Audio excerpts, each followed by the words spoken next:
Je vous invite à ouvrir votre Bible en Matthieu 5. Si vous n'avez pas une Bible entre vos mains que vous aimeriez suivre dans la parole de Dieu avec nous, je vous invite à lever votre main là où vous êtes. Et un bénévole va vous prêter une Bible, va vous remettre une Bible. Et si vous n'avez pas de Bible à la maison, c'est un cadeau qu'on fait. Vous pouvez la garder, vous pouvez la porter chez vous. On veut que chaque personne ait la parole de Dieu entre ses mains et dans son foyer. Donc, si vous n'avez pas de Bible et vous voulez suivre avec nous, faites juste lever la main là où vous êtes et on va vous prêter une Bible. Si vous avez déjà une Bible à la maison, vous pouvez juste la remettre à la fin. Personne? Parfait, j'aime ça. Tout le monde a une Bible. Matthieu 5, on va ouvrir nos Bibles en Matthieu 5 et ce matin, on va lire le verset 5 et c'est le passage où est-ce qu'on est rendu aujourd'hui dans notre série sur les béatitudes. Et je vais lire les versets 1 à 10 et ensuite de ça, on va se concentrer sur le verset 5. On va voir ce que la parole de Dieu dit. Voyant la foule, Jésus monta sur la montagne et après qu'il se fut assis, ses disciples s'approchèrent de lui. Puis ayant ouvert la bouche, il les enseigna et dit, « Heureux les pauvres en esprit, car le royaume des cieux est à eux. Heureux les affligés, car ils seront consolés. Heureux les débonnaires, car ils hériteront la terre. Heureux ceux qui ont faim et soif de la justice, car ils seront rassasiés. Heureux les miséricordieux, car ils obtiendront miséricorde. Heureux ceux qui ont le cœur pur, car ils verront Dieu. Heureux ceux qui procurent la paix, car ils seront appelés fils de Dieu. Heureux ceux qui sont persécutés pour la justice, car le royaume des cieux est à eux. » Voici la parole de Dieu pour nous aujourd'hui, le verset 5 en particulier. Heureux les débonnaires. Je ne sais pas, c'est quand la dernière fois vous avez utilisé le mot débonnaire dans une conversation, vous avez dit « Ah, mon frère Sylvain. » Je prends toujours Sylvain comme exemple. Là. Tu t'assois juste dans mon champ de vision. Là. Combien Sylvain est débonnaire? La plupart d'entre nous ne savons même pas c'est quoi débonnaire. Ce n'est pas un mot qu'on utilise dans notre langage quotidien. Puis honnêtement, quand on lit la parole de Dieu, si vous allez voir une définition de débonnaire sur Internet, sur Google, faites une recherche, ce n'est pas super positif. Mais le mot grec qui est ici dans notre texte, ce n'est pas super évident à traduire non plus. Il y a un double sens de douceur ici qui est apporté. Certains vont le traduire par humilité, certains vont le traduire par douceur, certains vont le traduire par misérable. Mais le mot qui est dans notre texte ici est très important à comprendre et je crois que le mot le plus près, c'est doux. Et dans notre langue française, on a un langage qui est vraiment bien développé, que j'aime, parce qu'il y a un mot par rapport à cette douceur-là qui nous aide à comprendre qu'est-ce que le Seigneur veut nous enseigner, que je vais vous montrer dans quelques minutes. La douceur, c'est une caractéristique chrétienne qui est souvent négligée. Surtout dans notre monde d'aujourd'hui, on a vu dans les derniers 100 ans peut-être une montée du féminisme d'une manière extraordinaire. Et il y a certains points qui ont été bons, qui ont été apportés, et il y a d'autres côtés qui ont été un peu moins bons. Puis là, en ce moment, on a un retour du balancier, où est-ce qu'on a ce qu'on appelle un masculinisme qui est en train de se lever en ce moment dans notre génération, où est-ce qu'on essaie de trouver, on dirait que les hommes ne savent plus c'est quoi être un homme. C'est vrai, hein? On a toutes sortes de vidéos et d'influenceurs sur les réseaux sociaux qui disent « Voici c'est quoi un homme. Un homme, c'est une brute qui s'impose, qui fait ce qu'il veut, puis qui fait son chemin dans la vie, puis tassez-vous parce que je vais réussir par mes propres forces. Self-made man. Tassez-vous, c'est ça un homme. C'est quelqu'un qui il sait ce qu'il veut dans la vie, il s'en va par là. Lève-toi à 5 heures, entraîne-toi. » Puis je veux dire, il y a des choses, encore une fois, qui sont bonnes là-dedans. Je pense qu'on a besoin de ramener un peu plus de discipline dans nos vies, qu'on a besoin de rechercher à être des hommes, mais des vrais hommes selon le cœur de Dieu. Pas juste des brutes, pas juste des gens qui s'imposent, pas juste des grosses têtes qui s'élèvent. On a un petit peu de difficulté avec la douceur. On n'arrive pas à comprendre comment ça peut entrer dans le profil d'un homme, mais aussi d'une femme. Pourtant, c'est une qualité qui devrait être considérée comme prioritaire dans nos vies. On a vu dans les dernières semaines la pauvreté d'esprit. Tout commence avec ça, de réaliser qu'on n'est rien devant Dieu, que Dieu est grand, que Dieu est tout. On a vu dans la semaine suivante combien on devrait être affligé par notre péché. C'est ce qui fait en sorte qu'on veut se détourner du péché, se tourner vers Dieu et marcher avec lui. On comprend que le bonheur, ce n'est pas juste un état dans lequel on se trouve à cause des circonstances, mais ça découle d'une relation avec le Seigneur. Et ce matin, la première qualité qui est apportée en ce qui concerne notre propre cœur et notre relation avec les autres, c'est la douceur. Quelques chapitres plus loin, en Matthieu 11, verset 29, notre Seigneur Jésus lui-même va nous appeler à apprendre de lui ou à recevoir son instruction. Autrement dit, le Seigneur est en train de dire, imitez-moi. Si vous voulez apprendre une chose à propos de moi, apprenez ceci. Je suis doux et humble de cœur. On se dit, attends, l'homme le plus masculin, le plus mâle, le plus fort, le plus courageux à avoir existé sur la terre, c'était notre Seigneur Jésus-Christ. Je ne connais pas beaucoup de monde qui irait mourir alors qu'ils sont justes. Beaucoup de monde qui dirait « Je suis persécuté, je suis rejeté, on m'attaque, on me rejette, on me flagelle, on m'accuse, puis je ne vais pas me défendre, je vais laisser Dieu juger, puis je vais même mourir à la place de ceux qui sont en train de me persécuter. » La Bible me dit peut-être même qu'on mourrait pour une personne qu'on aime ou qu'on considère bonne, mais Christ est mort pour des pécheurs. Et pourtant, Jésus va dire « Apprenez de moi car je suis doux et humble de cœur. » Et je crois que l'homme le plus fort, le plus courageux à avoir existé, l'être humain le plus parfait à avoir existé, a défini son propre cœur comme étant doux. Et si c'est important pour lui, ça devrait l'être pour nous aussi. Augustin, qui a vécu entre 300 et 400 ans après Jésus, a dit « Christ ne nous a pas appelés à apprendre de lui, à faire des miracles, à ouvrir les yeux des aveugles ou à ressusciter les morts, mais il désire que nous apprenions de lui à être doux. » Ouf! On recherche tellement l'aspect plus spectaculaire, l'aspect grandiose. J'aimerais prêcher comme Jésus, j'aimerais faire des miracles comme Jésus. Jésus dit, attends, ce que tu as besoin d'apprendre de moi, c'est d'être doux et humble de cœur. Je dois être très honnête avec vous aujourd'hui en vous disant que la préparation du message a été douloureuse pour moi cette semaine. Parce que j'ai grandement besoin de ce message-là. Quand je regarde à mon propre cœur puis à ma propre vie, dans ma relation avec les autres, parfois pas des choses qui paraissent aux yeux des autres, mais des choses qui se passent dans mes pensées, dans mon cœur, je réalise que je ne suis pas une personne qui est marquée par la douceur. Et que j'ai vraiment besoin que le Seigneur m'enseigne, que l'Esprit agisse dans mon cœur. Trop souvent, on méprise la douceur. Et pourtant, c'est une qualité tellement importante. Ce qui est encourageant, c'est que lorsqu'on est en Christ, on l'a vu dans les dernières semaines, normalement, notre cœur est changé face à lui. Puis notre cœur devient réceptif face à sa parole. Puis Dieu peut nous changer, puis appliquer sa vérité à notre cœur, puis nous rendre un peu plus comme Christ. Fait que si tu crois que tu as besoin de douceur ce matin, si tu regardes à ta vie, puis tu te dis, OK, je regarde aux autres, puis je me dis, bon, il me semble que je suis une personne, peut-être que tu te dis, je suis une personne assez douce en général. Peut-être que tu te dis, je suis une personne qui n'a pas trop de difficultés avec la douceur. Je crois que le premier point va probablement te parler beaucoup parce qu'on ne parle pas juste d'une douceur envers les autres, mais d'une douceur aussi envers Dieu. Mais si tu es une personne vraiment douce, gloire à Dieu, on veut t'imiter un peu plus. Si tu luttes avec ça comme moi et que tu dis, Seigneur, j'ai besoin que tu agisses dans mon cœur et que tu me rendes un peu plus comme le Seigneur, je t'invite à courber aussi la tête et à prier avec moi. Seigneur, ce matin, on s'approche de toi. Oui, j'ose croire et j'ose essayer de le faire avec douceur. Avec douceur, Seigneur, on s'approche de toi en disant on veut recevoir ta parole comme on doit la recevoir. On veut recevoir ton instruction et on veut recevoir cette parole que Jésus a dit en Matthieu 11, 29. Recevez mon instruction car je suis doux et humble de cœur. Seigneur, notre cœur, c'est de te ressembler. Notre cœur, c'est de comprendre même c'est quoi cette douceur-là dont tu parles et comment est-ce qu'on est supposé de la vivre et de l'appliquer dans notre vie. Je te prie, mon Dieu, que en comprenant le message que tu nous donnes ce matin dans Matthieu 5, que ça puisse changer nos mariages, que ça puisse changer notre manière d'agir avec nos enfants, avec nos parents, avec nos collègues. Seigneur, je te prie que l'œuvre que tu vas faire dans nos cœurs ce matin puisse réellement changer notre manière même d'agir avec toi. Je te prie, mon Dieu, que l'Église d'Oxa soit marquée par la douceur. Que les chrétiens qui composent l'Église ici ne soient pas reconnus à cause de la confrontation, de l'affront, de l'agressivité, mais de la douceur à l'image de notre Sauveur Jésus-Christ. Amen. Voici l'idée principale aujourd'hui à partir de l'étude du texte. Le bonheur est nourri par la docilité et préservé par la douceur. Donc, dans notre langage français, il y a un mot qui découle du mot doux, douceur, et qui est docilité. Et c'est la première étape en ce qui concerne notre relation avec le Seigneur. On est appelé à avoir une docilité envers Dieu, à être doux envers Dieu, pour pouvoir être doux envers les autres aussi dans nos relations avec ceux qui nous entourent. Ici, on a l'homme le plus parfait qui a existé, le plus juste qui a existé, qui est venu sur la terre, qui s'est offert à notre place, au lieu de combattre contre ceux qui voulaient le crucifier, au lieu de s'opposer puis de faire toutes sortes de choses, il s'est laissé clouer sur une croix. Jésus est l'homme parfait dans sa douceur pour pouvoir nous sauver. Sa douceur n'a pas été une faiblesse, mais ça a été une puissance qui nous libère aujourd'hui. Puis à son image, on va dire, Seigneur, comme ce que tu as fait à travers l'Évangile, on veut recevoir cet enseignement-là pour pouvoir vivre d'une manière douce aussi.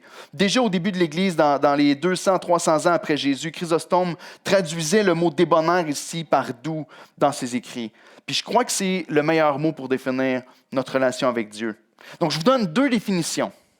Deux définitions de ce que Jésus est en train d'enseigner ici dans Matthieu 5:5. Puis ensuite, on va développer puis le comprendre ensemble à travers la prédication. Deux définitions. Écoutez bien ceci, OK? Avec beaucoup d'études ardues du texte, voici deux définitions. Doux ici fait référence à une personne qui réalise qu'elle n'est rien devant le Dieu majestueux et qui, affligé par son péché, se tourne vers Dieu pour être secouru et recevoir sa grâce, ce qui a pour effet immédiat sur sa vie une soumission à la volonté de Dieu venant d'un désir ardent de le suivre et de lui plaire. Ça, c'est la version longue. Voici la version courte. Doux ici signifie joyeusement docile envers Dieu et patient envers les autres. Qui préfère la version courte? Plus facile à retenir, hein? Un peu moins détaillé.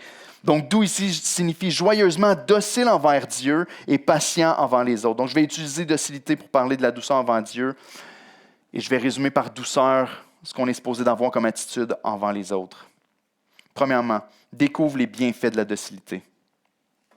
Le premier aspect de la douceur est aussi le plus important parce que sans cette docilité envers Dieu, c'est impossible pour nous de pouvoir offrir cette douceur-là envers les hommes. Sans la docilité envers Dieu, c'est impossible pour nous d'offrir la douceur envers les hommes.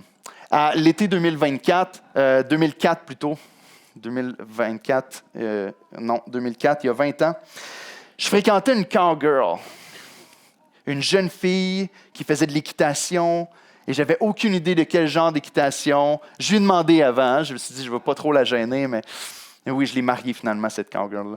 Mais elle m'a invité à un moment donné, elle m'a dit, je fais de l'équitation, je fais des compétitions et tout ça. Puis elle m'invite à l'été 2004 à aller voir une de ces compétitions. Puis j'arrive là-bas, puis dans ma tête, je me suis dit, OK, elle fait du cheval, tout ça. Ça va sûrement être de la course, ou ça va être de sauter par-dessus des barils, ou du lasso, puis elle va attraper des cochons. Je ne sais pas quoi, mais je m'imaginais quelque chose de vraiment excitant. Je suis arrivé là-bas, c'était une compétition qui prenait place à Sorel. Puis j'ai été vraiment surpris, parce qu'il n'y avait rien de ça. Elle se promenait sur le terrain, à côté de son cheval, des fois assis dessus, puis elle faisait faire toutes sortes de petites habiletés à son cheval. Elle faisait juste en bougeant le licou, le truc qui tient, elle faisait juste bouger un petit peu, puis le cheval tournait sur une patte. Il faisait toutes sortes de trucs. Hein? Je l'explique sûrement très mal, mais la compétition était juste de dire, j'ai dressé mon cheval, j'ai passé du temps avec lui, puis maintenant il est capable d'obéir à une jument plutôt. C'était une jument qu'elle avait à ce moment-là. Mais c'était tellement une belle image, je trouvais, parce que Marie qui était le maître de la jument, pouvait la guider avec des gestes vraiment simples. Le cheval savait ce que son maître voulait, puis elle l'exécutait parfaitement. Puis je crois que c'est une belle image de la docilité. Il y a un maître qui règne sur notre vie, et je crois que c'est l'image que le Seigneur veut nous donner ici. C'est le genre d'attitude envers Dieu que Jésus nous appelle à avoir, une douceur envers lui pour nous laisser guider doucement par le Seigneur dans ses voies et dans sa volonté. C'est ça qui est la racine pour que nous, on puisse agir avec douceur envers les autres. Jésus, ici, dans Matthieu 5:5, c'est le seul endroit dans les Béatitudes où il va citer littéralement un psaume. Il est en train de citer dans l'Ancien Testament, c'est le psaume 37 au verset 11. Donc, ce matin, quand on regarde dans la phrase que Jésus est en train de nous donner, « Heureux les doux, car ils hériteront la terre », on se pose des questions. Qu'est-ce que ça veut dire? C'est quoi une personne douce? Qu'est-ce que ça veut dire hériter la terre? Mais je crois que le psaume 37 que Jésus réfère ici nous éclaire énormément sur le sujet. Puis il nous donne les réponses, il nous donne le profil d'une personne douce dans le texte. Ici, dans le psaume 37, attends-moi, OK? Jésus est en train de nous donner ce passage-là, il nous le cite, et je vous invite à ouvrir dans le psaume 37, parce qu'on va passer quand même beaucoup de temps dans ce psaume-là ce matin. Psaume 37. On a pratiquement la même expression qui est répétée 3 fois ici, vous le voyez à l'écran, en ce qui concerne l'héritage de la terre ou la possession de la terre. Il utilise 3 mots différents. Au verset 9, il va dire « Ceux qui espèrent en l'Éternel posséderont le pays ». Au verset 11, il va dire « Les doux ». Et ici, dans votre Bible, peut-être que vous avez « misérable » ou peut-être que vous avez « débonnaire » selon la traduction que vous avez, mais le mot est exactement le même que dans Matthieu 5:5. C'est les doux ici vont posséder le pays. Puis au verset 22, il nous dit « Celui que Dieu bénit Dans Matthieu 5,5, le mot heureux, c'est le mot béni. Ceux que Dieu bénit posséderont le pays. Donc, il y a comme 3 expressions qui sont répétées dans le psaume 37 et je crois qu'ils font référence à la même personne et qui sont juste complémentaires. Autrement dit, le doux est la personne qui espère en l'Éternel et donc qui est bénie de l'Éternel. Le doux est la personne qui espère en l'Éternel et qui est bénie de l'Éternel. Donc, on regarde au psaume 37 et sans faire une exposition complète du psaume 37 aujourd'hui, je vais vous donner les grandes lignes principales, mais juste pour nous montrer, voici le profil d'une personne douce selon le psaume. Tu peux afficher le tableau, Christine, à l'écran.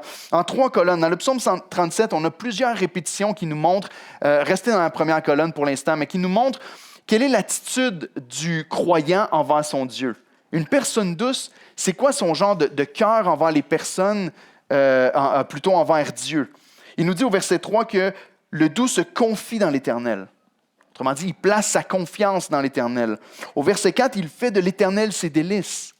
Autrement dit, Dieu n'est pas juste un bourreau qui règne sur sa vie, ce n'est pas juste un maître qui dit « j'ai pas le choix de me soumettre, sinon il va me punir », mais c'est une personne que son cœur est en amour avec le Seigneur, qui réalise que Dieu est bon, qui réalise qu'il est excellent et qui veut le suivre. Ça nous dit ensuite au verset 5 que le doux recommande son sort à l'Éternel. Autrement dit, son futur, les choses qu'il veut faire dans sa vie, il ne fait pas juste les prendre en main et dire je vais m'arranger pour accomplir ma mission parce que c'est ça un homme, c'est ça une femme. Mais au contraire, il va recommander son sort à l'Éternel en disant Seigneur, ce que je veux faire, c'est ta volonté, c'est ce que toi tu veux pour ma vie. Il met en lui sa confiance, répétée encore au verset 5. Au verset 7, ça nous dit qu'il garde le silence devant l'Éternel. Autrement dit, il attend les ordres et les commandements de son Seigneur. Quand Marie-Michel conduisait son cheval sur le terrain, le cheval ne prenait aucune initiative. Il ne partait pas pour improviser des techniques qu'il avait apprises pendant l'entraînement. Il faisait ce que son maître lui disait. De la même manière, ici, on est appelé à avoir ce cœur-là envers le Seigneur. La loi de son Dieu est dans son cœur. Voyez-vous, il y a un aspect où on reçoit de la part du Seigneur. On ne peut pas penser qu'on va arriver à exprimer le caractère de Christ aux autres puis avoir cette douceur-là envers les autres si, premièrement, on ne reçoit pas de la part du Seigneur sa loi et son instruction. Versets 7, 9 et 34 nous parlent encore une fois d'espérer dans l'Éternel. Autrement dit, encore une fois, dans toutes les circonstances, ce n'est pas de penser qu'on va arriver à régler tous les problèmes et les difficultés par nos propres forces. Mais notre espérance est en Dieu. Dieu a ma vie entre ses mains, puis mon espoir est en lui. Il garde sa voie au verset 34. Tu marches dans la voie que l'Éternel t'a tracée. Autrement dit, tu reçois sa loi et tu marches dans sa voie et il cherche en Dieu un refuge. Ça, c'est le cœur que la personne douce du psaume 37 est appelée à avoir envers Dieu. On parle de docilité ici. On est premièrement des réceptacles ou des vases qui doivent recevoir de la part de Dieu. Pensez à si vous étiez un vase qui doit être rempli avec la douceur avant de pouvoir déverser sur les autres. Une personne qui se laisse guider et diriger par le Seigneur. Et voici le comportement que ça produit dans la vie d'une personne qui se confie en Dieu. Vous voyez dans la deuxième rangée, il pratique le bien. Ses pas sont affermis. Il se relève par le soutien du Seigneur. Un vieux chant, s'il tombe, il n'est pas terrassé, car l'Éternel lui prend la main. Les gens qui sont à l'Église depuis longtemps connaissent ce chant-là. Il se relève par le soutien de Dieu. Il se détourne du mal et il fait le bien. Pourquoi? Parce qu'il prend la source, la volonté du Seigneur, la loi du Seigneur, la volonté de Dieu, et il marche dans les voies du Seigneur. Au verset 25 et 26, on voit qu'il est comme Dieu, il est persévérant dans l'épreuve, parce qu'il espère en Dieu. Il est compatissant envers les autres, comme son Dieu envers lui, puis il prête joyeusement, contrairement aux méchants qui volent. Versets 23 et 31, on nous dit qu'il est juste, qu'il demeure ferme. Verset 30, qu'il annonce la sagesse et la justice. Autrement dit, ce n'est pas juste une vie qu'il mène dans la droiture, mais en plus de ça, il proclame la justice et la vérité du Seigneur. Et verset 37, il est intègre et droit. Donc, lorsque tu te confies en l'Éternel, lorsque tu mets ta confiance en lui, lorsque tu espères en l'Éternel, ça change la manière dont tu vis ta vie devant la face de Dieu. Tu vis de la manière que ton Seigneur t'enseigne à vivre. Et ici, on a des promesses dans le psaume 37 qui sont rattachées à cette personne-là. La personne qui vit selon le cœur de Dieu, voici les promesses qui lui sont données. Et ça, c'est juste dans le psaume 37. On croit que la parole en donne encore plus que ça. La phrase qui est répétée le plus que Jésus reprend en Matthieu 5, c'est qu'ils vont hériter la terre, ils vont posséder le pays. Ici, dans le psaume 37, on fait référence particulièrement à la terre d'Israël, que les nations d'Israël avaient reçue en partage, mais Jésus le reprend pour parler de quelque chose de plus grand. Donc, on voit ici versets 9, 11, 18, 22, 27, 29, 34. Nous allons hériter la terre si on est doux devant le Seigneur, si on est docile devant lui. La Bible nous dit que Dieu prend plaisir à la voie. Vous voyez que de la même manière que nous, on fait de l'Éternel nos délices, il Il y a ce retour de balancier où le Seigneur regarde à notre vie. Lorsqu'on se confie en l'Éternel, le Seigneur peut nous regarder puis vraiment prendre plaisir dans notre vie aussi. On plaît au Seigneur. Dieu n'est pas juste en train de dire « Parfait, ils font ce que j'ai dit, puis je ne vais pas les punir. » Le cœur du Père nous regarde et prend plaisir dans notre voie et dans le chemin dans lequel on marche. Il y a un amour qui est interchangé ici. On ne manque de rien. Il nous parle que la postérité du doux est bénie, qu'on est gardé de Dieu, protégé de Dieu, soutenu par Dieu, protégé, secouru, délivré au verset 39 et 40, que le Seigneur va nous élever. Voyez-vous, tellement souvent on pense que la manière de monter les échelons, la manière d'arriver à nos fins dans la vie, c'est par la force. C'est en écrasant les autres, peut-être, c'est en s'imposant. Ce n'est pas du tout par la douceur. Mais ici, il nous dit que la personne douce est celle que le Seigneur va élever au temps convenable. Dernièrement, il va donner justice et droit. Donc, lorsqu'on regarde au psaume 37 pour comprendre la définition d'une personne douce et de quoi a l'air une personne douce, on comprend qu'on parle de docilité ici. Il y a un cœur devant le Seigneur où est-ce qu'on laisse Dieu nous guider, Dieu nous remplir et Dieu changer notre comportement. De la même manière que le cheval se laisse guider par son maître, le chrétien doux se laisse guider par son maître et vit selon sa volonté. Puis le résultat, c'est qu'on connaît les bienfaits qui en découlent. C'est le contraire du rebelle qui s'oppose à la volonté de Dieu. Il dit, j'ai pas besoin de toi, je vais me débrouiller tout seul. Je ne veux pas suivre tes commandements. Je crois que je suis plus sage que Dieu. Puis je crois que mes propres plans vont réussir. Puis que les tiens ne sont pas si bons que ça. C'est la racine du premier péché dans le jardin d'Éden. Dieu a-t-il réellement dit? C'est le contraire de l'indépendant qui espère en ses propres moyens. C'est le contraire du modèle de mâle, encore une fois, qui impose sa volonté par la force. Le doux, selon Dieu, n'a rien à prouver parce qu'il se repose en Dieu et croit que Dieu va élever au temps convenable et abaisser au temps convenable. Vous savez, les humains n'ont pas notre destinée entre leurs mains. C'est ce qui fait qu'on a tellement d'angoisse souvent dans nos vies, tellement de stress. Parce qu'il y a des gens autour de nous qui nous regardent d'une certaine manière, qui prononcent des paroles d'une certaine manière, qui décident des choses sur notre vie, nos boss ou les gens qui nous entourent. La réalité, c'est que les humains n'ont pas notre destinée entre leurs mains. Trop souvent, on se laisse croire ça, mais Dieu a notre futur entre ses mains. Puis la Bible me dit que lui, il va m'amener au bon port. Dieu a mon futur entre ses mains. Puis si je me laisse guider par lui, mon cœur est en paix, ma voie est tracée déjà devant moi, mon avenir est assuré, puis sa volonté va être accomplie. Je n'ai pas à avoir peur du lendemain. Et c'est une des choses qui fait tellement souvent réagir dans nos vies. Le fait qu'on a peur de ce qui va arriver. Le fait qu'on a peur que la phrase que cette personne-là vient de me dire ait un effet tellement grave sur ma vie que je veux me défendre rapidement. Que je veux utiliser la force pour pouvoir corriger la situation rapidement. Parce que j'ai peur des conséquences de ce qui va retomber. Et voyez-vous dans le tableau qu'on a regardé, comment le bonheur est intimement lié à ma docilité envers Dieu. Les bienfaits que je peux goûter lorsque je marche dans ses voies. Plusieurs croient que le bonheur se trouve dans l'indépendance, dans le fait de se débrouiller tout seul, dans le fait d'avoir besoin de personne, de créer son propre bonheur soi-même. Mais la réalité, c'est que c'est faux. Le bonheur se trouve dans la dépendance, frères et sœurs. Même si on n'aime pas ça, c'est la réalité. Le bonheur se trouve dans la dépendance envers Dieu.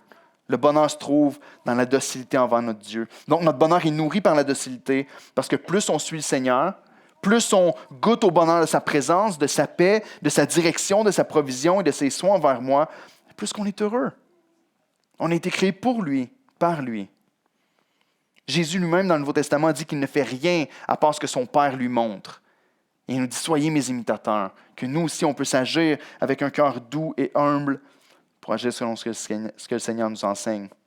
Donc, lorsqu'on embrasse ce mode de vie-là, de docilité envers Dieu, très souvent, une des raisons pour qu'on est si malheureux dans notre vie, c'est qu'on ne prend pas la parole de Dieu comme étant un guide fiable pour nous.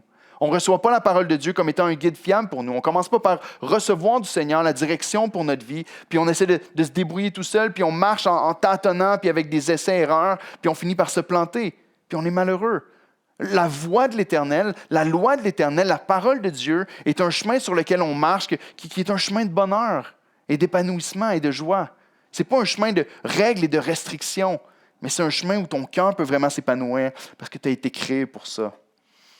Et lorsqu'on embrasse ce mode de vie, ça change notre attitude envers les autres, et pas avant. Lorsqu'on est transformé comme ça par Dieu lui-même, on est rendu libre d'offrir la patience aux autres, d'offrir la douceur à ceux qui nous entourent, même malgré la confrontation. Donc, deuxièmement, découvre la puissance de la douceur. Encore une fois, c'est paradoxal, mais la Bible enseigne que la douceur n'est pas un synonyme de faiblesse. Ce n'est pas un synonyme de faiblesse. Et très souvent, on dit ça à la légère un petit peu, mais la douceur est une faiblesse, c'est une force qui est sous contrôle. La douceur n'est pas d'être faible. La douceur n'est pas de ne pas être courageux puis de ne pas faire des choses extraordinaires même. Le Seigneur Jésus-Christ est venu sur la terre, je l'ai dit, c'est l'homme le plus courageux qui ait jamais existé. Il a fait des choses extraordinaires pour pouvoir sauver tous ceux qui croient en lui. Mais c'est une puissance qui est sous contrôle. Autrement dit, la douceur est cette force-là qui va régir tes émotions à l'intérieur de toi. Lorsque tu es confronté à une situation, l'esprit doux va être celui qui va être capable de ne pas juste laisser sortir une réaction forte, pas juste laisser sortir la colère, pas juste laisser sortir l'irritation, mais qui va pouvoir t'apaiser puis t'aider à agir d'une manière contrôlée. Lorsque tu trouves en Dieu cette confiance-là, cette espérance, comme on l'a vu, ce refuge, l'assurance de ses promesses, le résultat n'est pas d'être peureux et faible et de ne plus t'affirmer. Mais maintenant, tu peux le faire sans crainte. Maintenant, tu peux le faire sans avoir peur de ce qui va arriver, donc sans avoir besoin de perdre les pédales puis d'agir d'une manière démesurée. C'est une grande force de garder son calme puis de demeurer doux dans les circonstances difficiles. Puis c'est une grande faiblesse de perdre son calme puis de se mettre en colère dans les situations difficiles. Puis vous êtes témoin de ça. La colère de l'homme n'accomplit pas la volonté de Dieu, dit la parole. La colère de l'homme va juste rajouter encore plus de colère. Quand tu t'irrites puis tu te mets en colère dans une situation difficile, tu n'es pas du tout en train de calmer la situation, mais tu fais juste l'alimenter puis jeter de l'huile sur le feu, comme on dit en bon québécois. Donc attention à l'arrogance qui passe pour la masculinité de nos jours, ou pour la force. L'arrogance, l'impulsivité, la provocation, la confrontation qui passe pour la force alors que ça révèle en réalité une grande faiblesse. Une grande insécurité dans le cœur. Un grand manque de contrôle en soi. Puis je m'inclus dans le lot. C'est vraiment intéressant de regarder au psaume que Jésus cite parce que, encore une fois, ici, on ne voit pas seulement le caractère doux, mais on voit l'opposé dans le psaume 37. On voit le contraire de la douceur. Regardez avec moi dans les versets qui s'affichent à l'écran, les versets 1 et les versets 7 et les versets 8 nous disent « Le doux ne s'irrite pas contre le méchant, n'envie pas ceux qui font le mal. » Il dit ensuite au verset 7, « Ne t'irrite pas contre celui qui réussit. » La réalité, c'est que le méchant réussit souvent. Des fois, on regarde à leur plan, on se dit « Pourquoi moi qui marche dans tes voies, j'ai l'impression que je ne réussis pas, puis eux qui font n'importe quoi, j'ai l'impression qu'ils réussissent. » Verset 8 nous dit « Laisse la colère, abandonne la fureur, ne t'irrite pas. » C'est assez clair. C'est tellement beau de voir que le Seigneur prend ce psaume-là pour le citer, pour nous montrer le caractère d'une personne douce. Il ne s'irrite pas. Il ne se met pas en colère facilement contre la personne qui est devant lui et qui vient pour lui faire du mal ou pour le provoquer. S'irriter, envier et se mettre en colère, c'est l'attitude opposée de la douceur et de la patience. Tandis que la douceur préserve notre bonheur face à Dieu et dans notre cœur. Tu n'es pas en train de conserver ton bonheur, ta paix dans ton cœur, ton amour envers le Seigneur puis envers les autres. Tu n'es pas en train de conserver ton témoignage même envers les autres. Et s'il y a quelque chose pour les chrétiens qui apporte une grande tristesse, c'est lorsque tu sais que ton témoignage est gâché devant les autres. Tu n'es pas en train d'accomplir ces choses-là en te mettant en colère, puis en t'irritant, puis en perdant patience. Mais ton bonheur est conservé par la douceur que tu offres à l'autre dans les moments les plus difficiles. Normalement, après avoir vu les deux derniers messages, qu'on doit reconnaître notre pauvreté d'esprit, vous savez, les béatitudes sont bâties une sur l'autre. L'ordre dans lequel les béatitudes sont données est très important ici.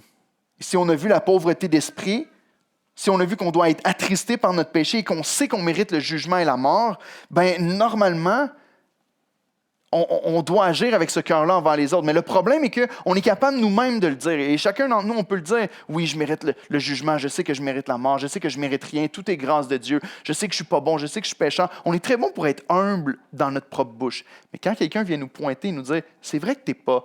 C'est vrai que tu es pécheur, puis c'est vrai que tu mérites le jugement, puis qu'il vient pointer le péché dans notre vie. » Oh, là, par exemple, c'est dur à prendre, non? Là, on peut voir si on le pense vraiment ou non. Ah, je suis vraiment une mauvaise personne. C'est vrai que tu es une mauvaise personne. Ah! Là, c'est tough. J'aime cette citation de Charles Spurgeon qui dit quand un homme commence à dire du mal de toi aux autres, il parle de lui-même parce qu'il a été sous l'affliction très souvent dans sa vie, il a dit « Je le laisse tout simplement faire ». Pourquoi? Parce que s'il me connaissait vraiment, il pourrait dire des choses bien pires. Est-ce que vous pouvez dire amen à ça? On donne souvent l'exemple que si on se promenait avec un écran de 60 pouces au-dessus de notre tête, puis que toutes nos pensées pouvaient être affichées comme ça, puis que les gens pouvaient voir ce qu'on pense, on n'aurait plus d'amis. C'est juste ça la réalité. Donc, si tout le monde avait un écran de 60 pouces au-dessus de sa tête ce matin puis que vous étiez arrivé à l'église, on aurait vu sur l'écran de chacun, mais qu'est-ce que le pasteur fait avec une cravate à matin? Hein? On aurait vu les pensées de votre cœur, ce que vous pensez en regardant les autres autour de vous. Ah, ce frère-là, j'espère qu'il ne va pas trop me parler longtemps. Ah, cette personne-là. Les choses qui nous passent par la tête. Les péchés qui sont affichés. La réalité, c'est qu'on peut voir peut-être des péchés externes dans nos vies, mais les gens ne savent pas tout ce qui se passe dans notre cœur. Mais si les gens savaient tout ce qui se passe dans notre cœur,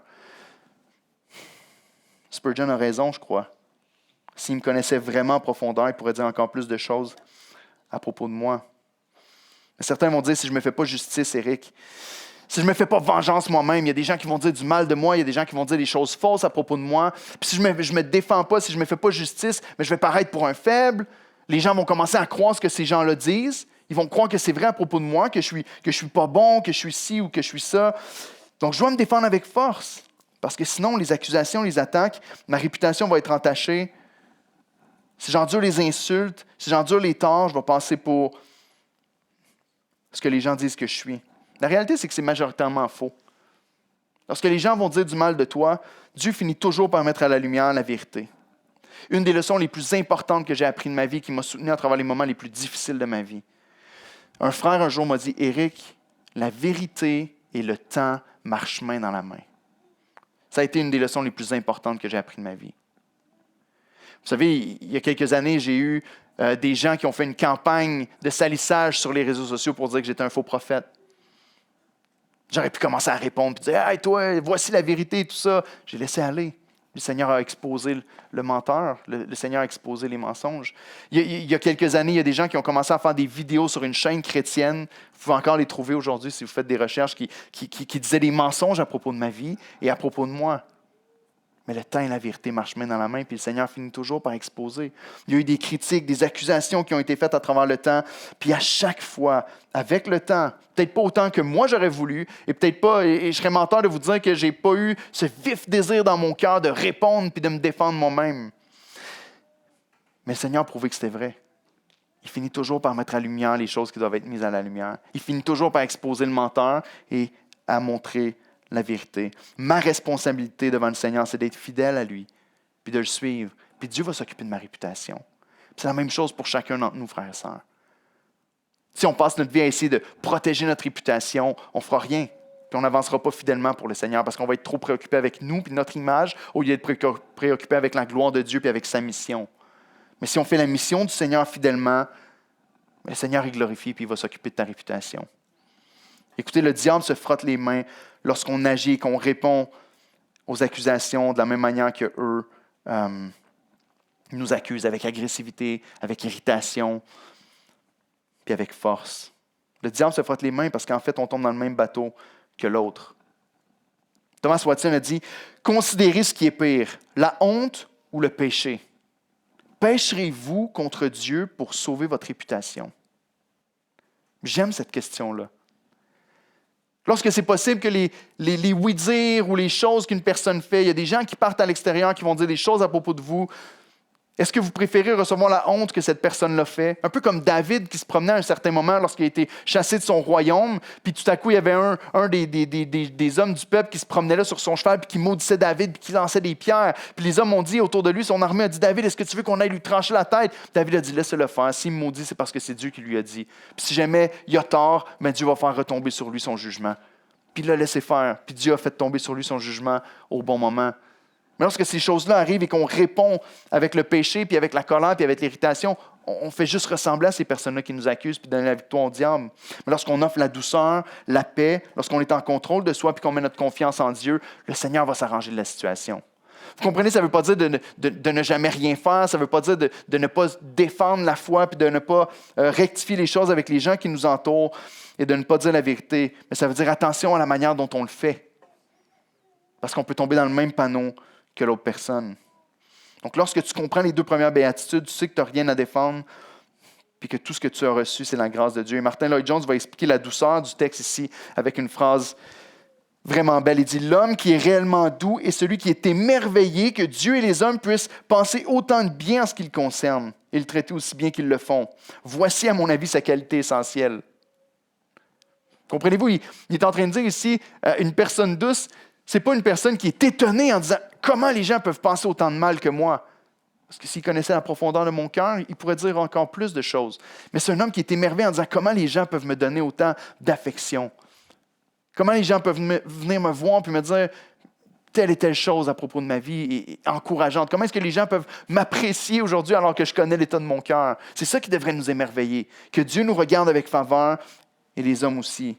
Puis la réalité, c'est que très souvent, on pense que la douceur accomplit rien, mais la parole de Dieu nous dit que la douceur est plus puissante que la force et l'imposition de notre caractère. Le Proverbe 25, verset 15 nous dit « Par la lenteur à la colère, on fléchit un prince. » Par la lenteur à la colère, par la patience envers les choses qui nous sont faites, on est capable de faire plier la plus haute autorité qui existe. Puis il rajoute encore « Et une langue douce peut briser les eaux. » La douceur est réellement plus puissante que la colère. Vous le voyez dans les débats, quand les personnes commencent à perdre patience, puis à s'irriter, puis à se mettre en colère, ils ont perdu le débat déjà. La personne qui est douce, qui est capable d'apporter ses arguments avec douceur, avec amour, peut apporter l'autre personne même à plier parce qu'elle réalise que tu n'es pas son adversaire, mais que tu veux seulement rechercher la vérité et son bien. Donc, non seulement face aux méchants qui nous opposent, mais en lisant l'Écriture, je me rends compte aussi que c'est impossible de vivre la vie d'Église comme Christ l'a voulu, à moins de rechercher la douceur dans nos vies.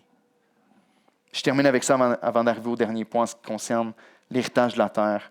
Dieu a voulu que sa grande puissance pour changer des vies passe par la douceur et pas par l'imposition de la force. Il y a plusieurs années, en 2009, je pense, j'étais à une conférence chrétienne à Chicago, puis dans notre petite chambre d'hôtel, on a ouvert la télé. À l'époque, c'était des télés cathodiques, puis il y avait comme 3-4 postes.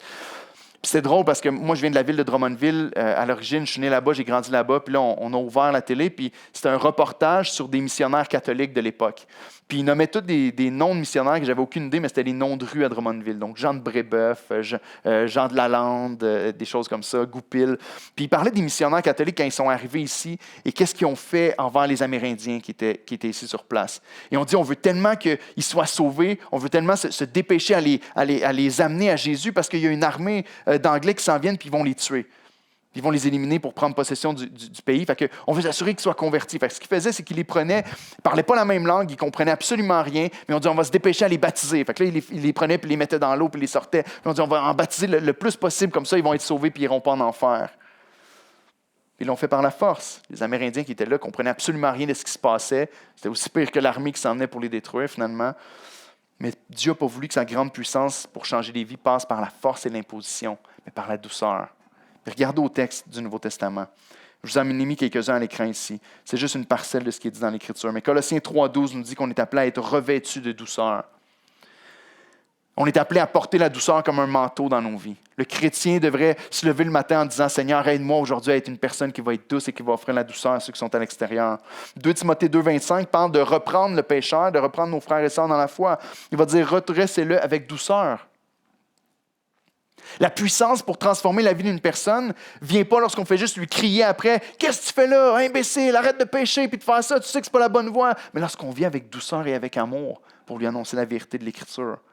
2 Timothée 4,2 parle directement de la prédication et de l'enseignement de la parole.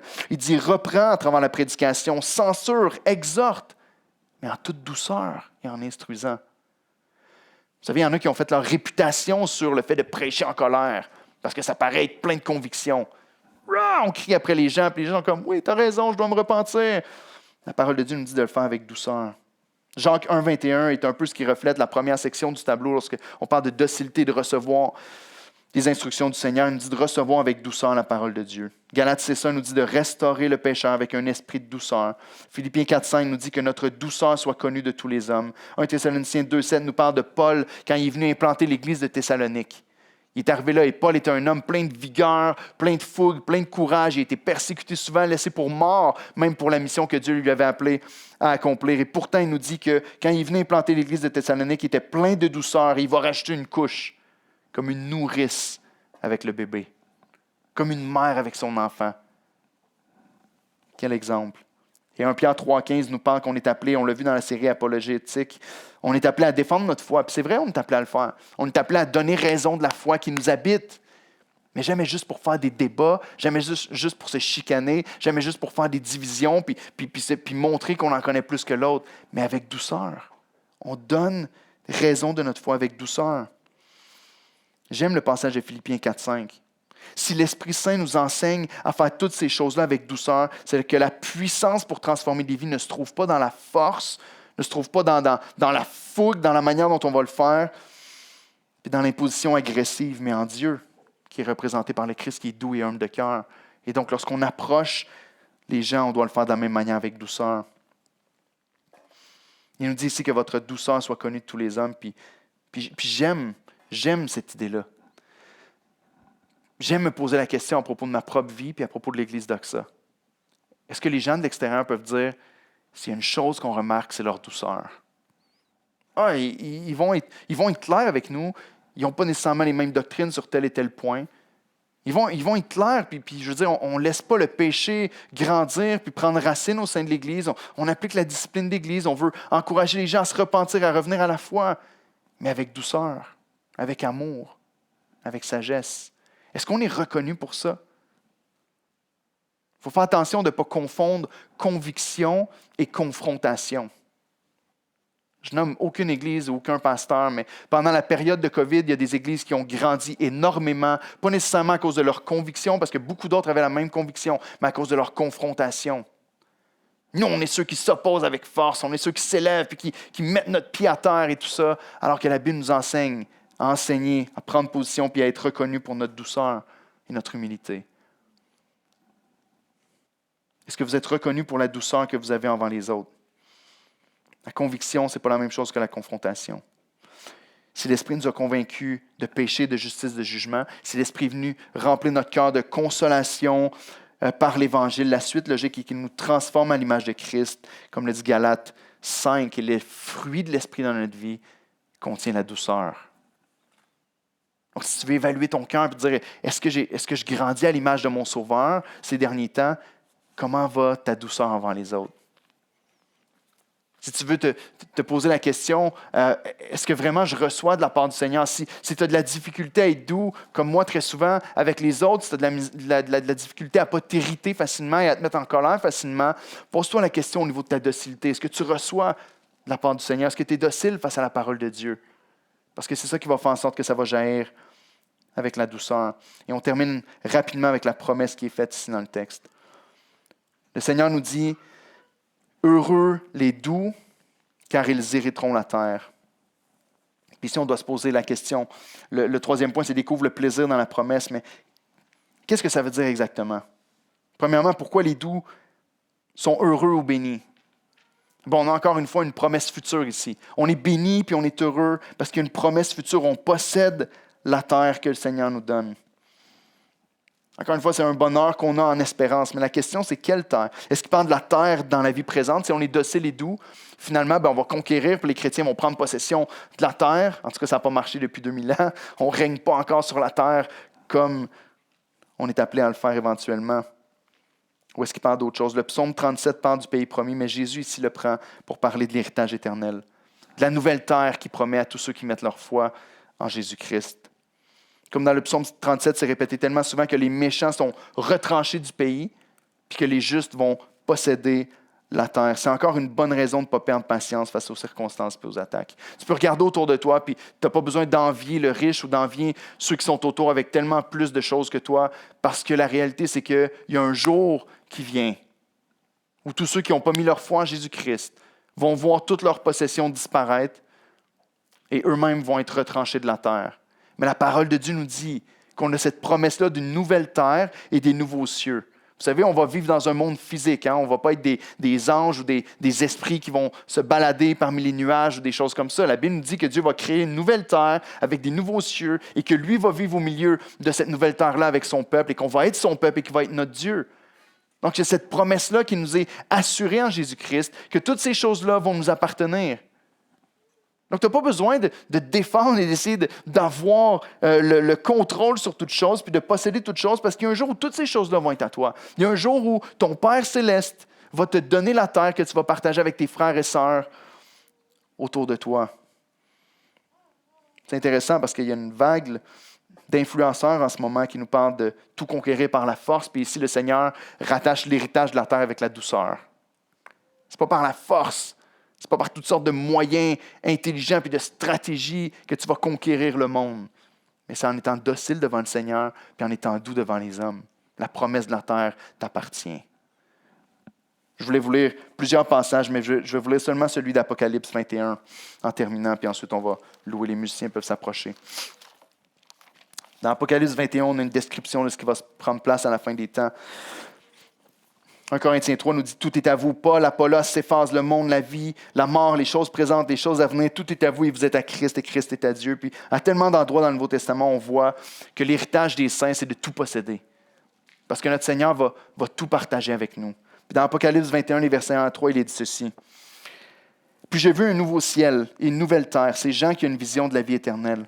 Car le premier ciel et la première terre avaient disparu, et la mer n'était plus. Et je vis descendre du ciel, d'auprès de Dieu, la ville sainte, la nouvelle Jérusalem, préparée comme une épouse qui s'est parée pour son époux. Et j'entendis du trône une voix qui disait, « Voici le tabernacle de Dieu avec les hommes. Il habitera avec eux, ils seront son peuple, et Dieu lui-même sera avec eux. » Lisons le verset 4 et 5 quand même. Il nous dit, « Il essuiera toute larme de leurs yeux, et la mort ne sera plus. Il n'y aura plus ni deuil, ni cri, ni douleur, car les premières choses ont disparu. » Et celui qui était assis sur le trône dit, « Voici, je fais toutes choses nouvelles. » Et il dit, « Écris, car ces paroles sont certaines et véritables. » Et ça, c'est une promesse qui appartient à ceux qui mettent leur foi en Jésus-Christ. Si tu rejettes le Seigneur, si tu ne mets pas ta foi en Christ ce matin, je ne sais pas où est-ce que tu es rendu dans ta vie spirituelle puis dans ta vie avec le Seigneur. La réalité, c'est que si tu ne mets pas ta foi en Jésus-Christ, la Bible me dit que tu vas être retranché de la terre, que tu vas subir le jugement de Dieu éternellement et que tu n'auras aucune part. Toutes les choses pour lesquelles tu vas avoir travaillé toute ta vie, les choses que tu vas avoir cherché à accumuler, à gagner, que ce soit matériel, que ce soit ta réputation, que ce soit les relations, que ce soit les échelons que tu montes à travers ta vie, vont servir absolument à rien. Ça ne sert à rien d'essayer de gagner ces choses-là avec toute la force de ton âme puis avec toute la puissance et la violence que tu es capable d'émettre. Parce qu'au bout du compte, ces choses-là vont disparaître. Mais si tu mets ta foi en Jésus-Christ, les choses pour lesquelles tu vis vont demeurer. Si tu mets ta foi en Jésus-Christ, la parole de Dieu me dit que tu vas hériter la terre et tout ce qu'elle contient, que tu vas passer l'éternité dans la présence d'un Dieu qui va prendre soin de toi et avec qui tu vas être en relation pour toujours. La réalité, c'est que si tu ne vis pas pour Christ, tu vis pour rien. Tout ça va disparaître. Mais si tu vis pour le Seigneur, tu vis pour quelque chose qui est absolument impérissable et qui va demeurer. Fait qu'attends pas plus longtemps. La parole de Dieu me dit qu'aujourd'hui est le jour du salut. Aujourd'hui est le jour du salut. On n'a aucune idée si demain, on va voir le jour. On n'a aucune idée de ce qui va arriver dans le reste de cette journée-là. Puis c'est la réalité. Puis c'est pas juste une phrase pour faire peur. J'ai aucune idée de la durée de mes jours. La Bible me dit que ma vie est comme une vapeur devant l'Éternel. Mais aujourd'hui est le moment de mettre ta confiance en Christ.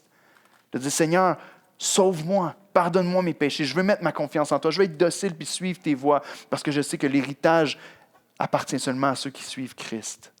Et l'héritage suprême de cette relation avec le Seigneur. Prions ensemble.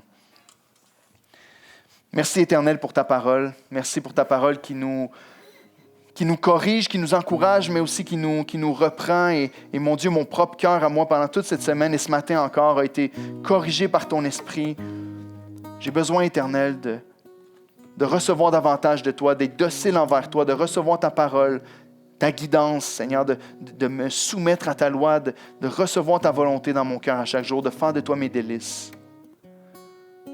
Parce que je sais que le bonheur se trouve dans ton chemin, dans ta voie.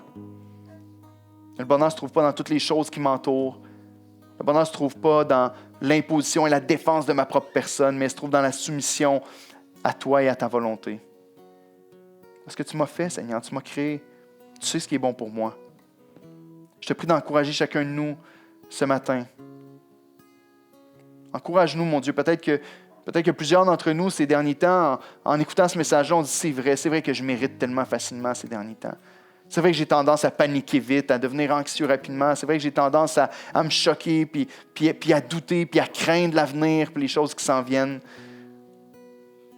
Seigneur, remplis-moi de ta parole et de ta volonté. Aide-moi à réaliser qui tu es vraiment. Aide-moi à réaliser que la paix, le bonheur, la sécurité, Seigneur, se trouve en toi. Pour pouvoir vivre devant les hommes d'une manière courageuse et remplie d'assurance, avec joie devant ta face et avec l'espérance de la vie éternelle. Fais ton œuvre dans nos cœurs, on te le demande dans le nom de Jésus. Amen. Amen.